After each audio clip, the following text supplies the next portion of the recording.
네, 안녕하세요. 하승수입니다. 오늘 지역 사례 발표하신 지역 말고도 오신 곳들이 있어서 제가 그냥 간단하게 오신 지역만 좀 말씀을 드리겠습니다. 경기도 연천의 전고급에도 지금 또 이 산업 폐기물 매립장이 추진되고 있어서 연천 전고급에도 오셨습니다. 뒤에 위원장님하고 이렇게 전 군의원님도 오셨고요. 그리고 경기도 평택에 지금 산업 폐기물 소각장 아까 나왔던 아림 환경 계열사가 또 산업 폐기물 소각장을 추진하고 있는데 평택 청부급 주민들하고 평택 시민단체 분들도 여기 참석하셨습니다.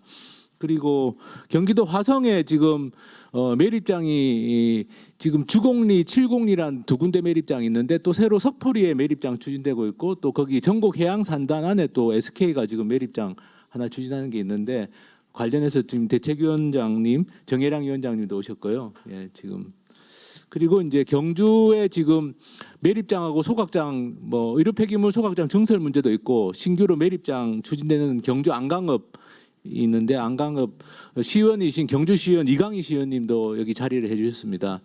제가 오늘 미처 말씀 못 드린 지역들도 있을 수 있는데 이렇게 이제 우리 공통의 과제를 안고 있는 지역들이 많다라는 걸 제가 먼저 좀 말씀드리고 앞서 이제 여러 가지 피해 실태나 문제점에 대해서는 말씀하셨기 때문에 제가 이제 간단하게 몇 가지만 좀 추가로 말씀드리고 이제 법제도적으로 어떻게 이걸 좀 개선할 건지를 말씀을 드리겠습니다.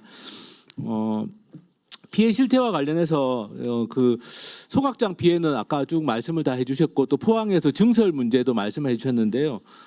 실제로 이제 업체들은 많이 안전하다고 안전성을 강조하지만 자료집 56페이지 봐주시면 중간에 제가 적어놨습니다만 당진에서도 오셨네요. 당진 환경운동연합에서도 김정진 국장이 오셨는데 당진 같은 경우는 지금 현대제철에서 자가 매립장을 운영하고 있다가 최근에 거기에서 시안이라는 맹독성 물질이 유출되는 사고가 있었습니다. 매립이 끝나지도 않았는데 맹독성 물질이 유출이 됐고요.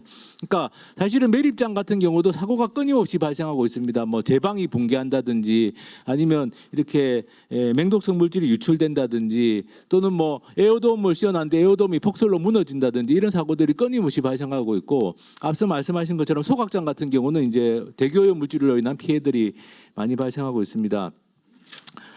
그러면 이제 왜 기업들이 이렇게 지금 이 매립장 소각장을 많이 하려고 하느냐 한마디로 돈이 어마어마하게 되기 때문입니다. 얼마나 돈이 되는지에 대해서는 58페이지에 제가 좀 정리해 놨습니다만 지금 최근에 신규로 운영하는 매립장 같은 경우는 순이익률이 적게 잡아도 50~60%가 나옵니다. 그러니까 100억 매출이면 50억이 순이익이 나올 정도입니다. 각종 경비나 이자까지 다 지급하더라도 어마어마한 사업이고요. 대한민국에 지금 이렇게 순이익률이 50~60% 나오는 사업이 없습니다. 없을 정도고요. 그리고 의료 폐기물 소각장이 최근에 또 많이 추진되는데 의료 폐기물 소각장도 단기 순이익률이 20~30% 그러니까 100억 매출이면 20억, 30억이 순이익입니다. 이런 순이익률이 나오는 사업이 없기 때문에 이건 일종의 황금알을 낳는 거이다. 증권사에서도 그렇게 평가할 정도로 이 폐기물 매립장 소각장이 큰 돈이 되는 사업이 되어버렸습니다. 이게 이제 어떻게 보면 정부가 정책으로 이걸 제대로 좀 관리하지 않는 사이 이런 어마어마한 사업이 되어버린 상황입니다. 그래서 지금 태영이라든지 SK라든지 이런 대기업들과 사모펀드들까지 지금 여기 이 사업에 뛰어들고 있는 상황이다 말씀을 드리겠고요.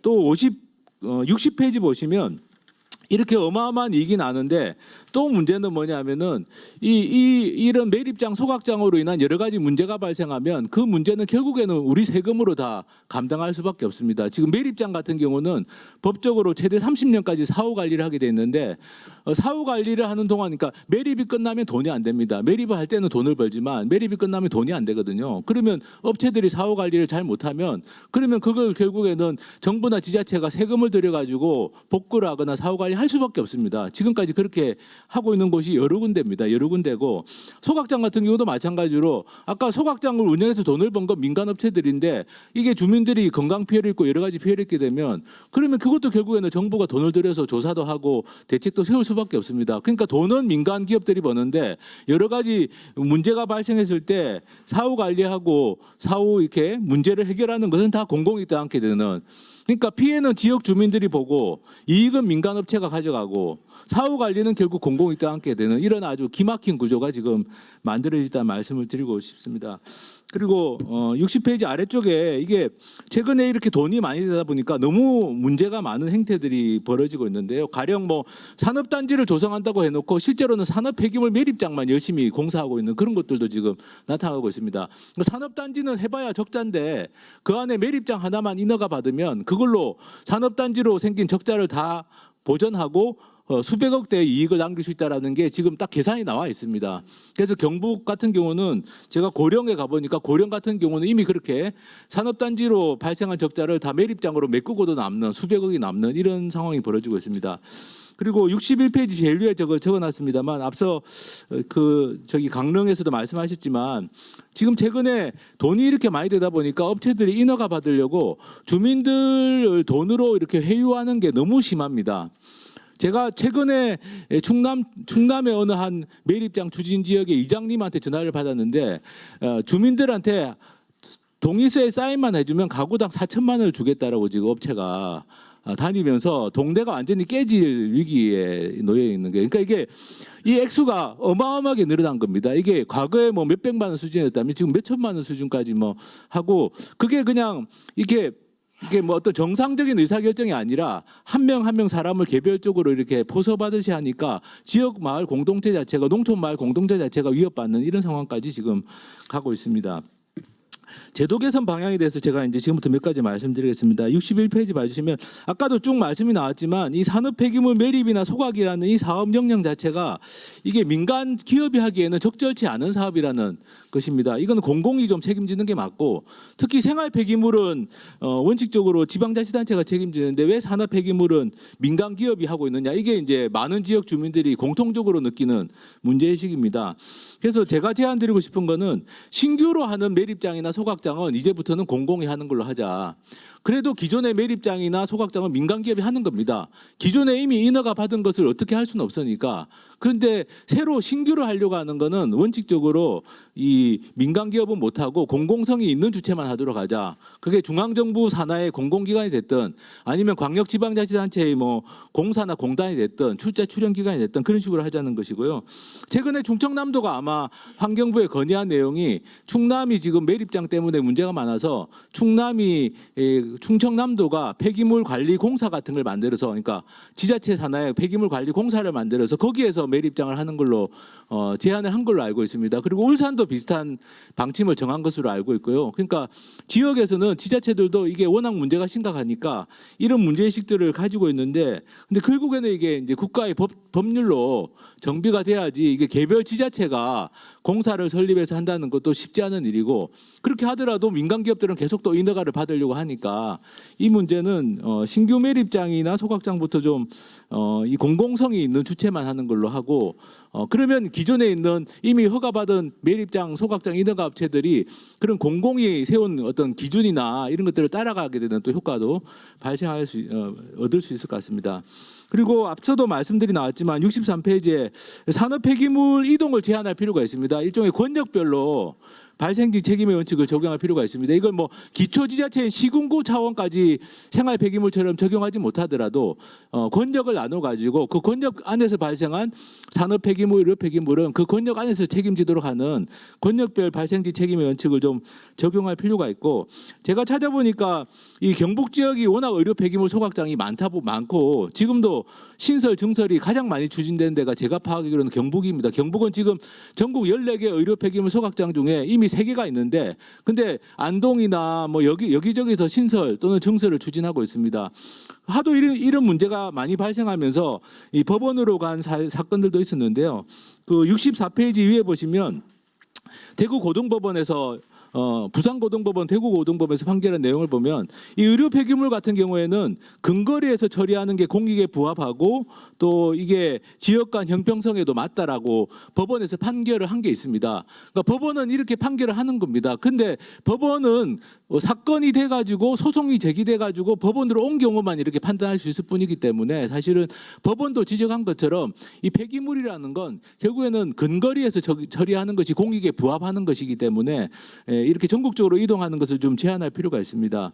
그래서 산업 폐기물, 의료 폐기물에도 좀 권역별 발생지 책임 원칙을 적용할 필요가 있고, 앞서 말씀드린 공공이 책임지고 운영한다라는 원칙하고 맞춰 보면은 결국 환경부가 이 좀 폐기물 관리법을 개정해서 이 매립장, 소각장 운영 주체를 좀 제한하고, 그리고 이제 환경부가 권역별로 지금 말씀드린 것처럼 권역별로 공공 폐기물 처리 시설을 설치하도록 지자체하고 협의해 가면서 좀 만들어 나가는 게 필요하다는 생각이 듭니다.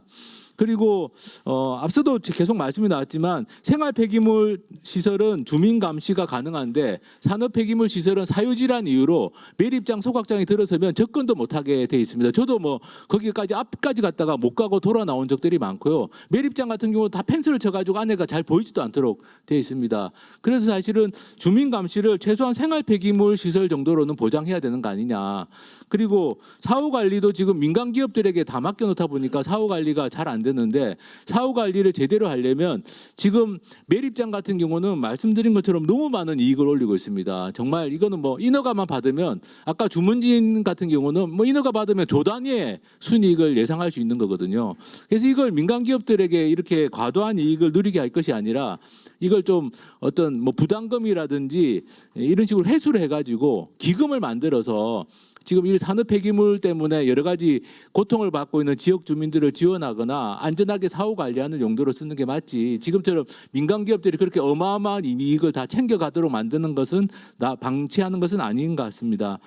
그리고 마지막으로 이제 환경영향 평가 제도가 앞서도 말씀하신 것처럼 너무 문제가 많은데, 좀 전반적으로 환경영향 평가 제도를 좀 전반적으로 손봐야 되고, 아까 말씀하신 본안이 공개되지 않는 문제부터 해가지고 지금 업체들이 환경영향 평가 대상 규모에 조금 못 미치는 정도로 인허가 신청을 하는 경우가 많습니다. 소각이든 매립이든. 그러면서 사실상 환경영향평가 제도를 빠져나가는 수단으로 많이 활용을 하고 있는데, 사실은 매립, 산업 폐기물, 의료 폐기물 매립이나 소각 같은 경우는 그거는 규모에 관계없이 환경영향평가 대상을 하는 것이 맞습니다. 아까 전북 같은 경우도 의료 폐기물 소각장 추진업체가 하루 48톤으로 신청을 한 건데 50톤이 넘어가면은 전라북도 조례에 따른 환경영향평가를 받아야 되거든요. 근데 그걸 안 받으려고 하루 48톤 소각하는 걸로 지금 인허가 신청을 했다는 말입니다. 그러니까 이런 식으로 규모를 가지고 환경영향평가 대상 규모를 정하는 것은 업체들이 너무 이걸 빠져나갈 구멍이 많기 때문에, 그게 아니라 최소한 이렇게 인체에 유해할 수 있는 산업 폐기물, 지정 폐기물 매립장, 또 의료 폐기물 소각장 같은 경우는 이거는 규모에 관계없이 좀 환경영향 평가를 할 필요가 있다라고 생각합니다. 그 외에도 사실은 아까 청주에서도 유민채 의장님 제안하신 것처럼 사실 기존에 이미 들어선 지역에 대한 피해 조사라든지 주민 지원이라든지 여러 가지 보완할 점들이 많은데요. 그런 점들까지 포함해가지고 좀 제도 개선이 이루어질 수 있도록 저희도 노력할 것이고, 또 국회에서도 좀 노력을 해주실 것을 부탁드립니다. 감사합니다. 예. 그 소개 부분 빼고 거의 시간 10분 맞춰 주셨는데요. 그러니까 말씀 들어보니까 어쨌든 기업의 이윤만 가장 우선시하고 있고 국민의 안전은 뒷전이다라는 부분들이고, 모든 부분들이 기업의 편이, 기업하기 좋은 환경에 맞춰져 있고 우리 주민들이 살기에는 정말 나쁜 환경들이 펼쳐지고 있다, 이런 건데, 저는 이거 보면 아까 그 폐기물 업체가 왜 이렇게 난립하는가 얘기하면서 순이익이 뭐 50에서 60% 거의 이거 봉이 김선달 수준이잖아요. 그거 하면서 예전에 간 때문이야 이게 나왔는데 돈 때문이야 이렇게 되는 것 같습니다. 어쨌든 그런 자본의 이익, 기업의 이익이 아니고 우리 지역이 정말 소멸 위기, 그 와중에 고향과 공동체를 지키기 위한 분들의 노력들이 있는 거거든요. 예. 그분들이 좀 희망인데, 어쨌든 그 희망을 잘 엮어가지고 법과 제도로 만들어 드려주는 게 우리 농군인 것 같고, 어찌 보면 오늘 이렇게 많은 분들이 오이신 게 우리 하승수 변호사님의 어떤 자문이라든지 역할이 컸다고 생각하시죠? 예. 박수 한번 보내드리고, 예. 박수 한번 보내드리고 이제 계속 우리 엮어 놓는 겁니다. 예. 뭐 좀 처음에 너무 그냥 우리가 열띠게 했는데 좀 여유 있게, 제가 너무 조금 식사 시간 늦으셔도 괜찮으시죠? 예. 그래서 귀한 말씀들도 좀 청해 들어야 되니까 제가 가능한 빨리 끝내려고 했는데, 그래도 들을 만큼 그리고 배울 거 다 배우고 이번 기회에 서로 또 밥 먹으면서라도 소개하고 서로 배우고 하는 그런 시간들을 좀 가졌으면 좋을 것 같습니다.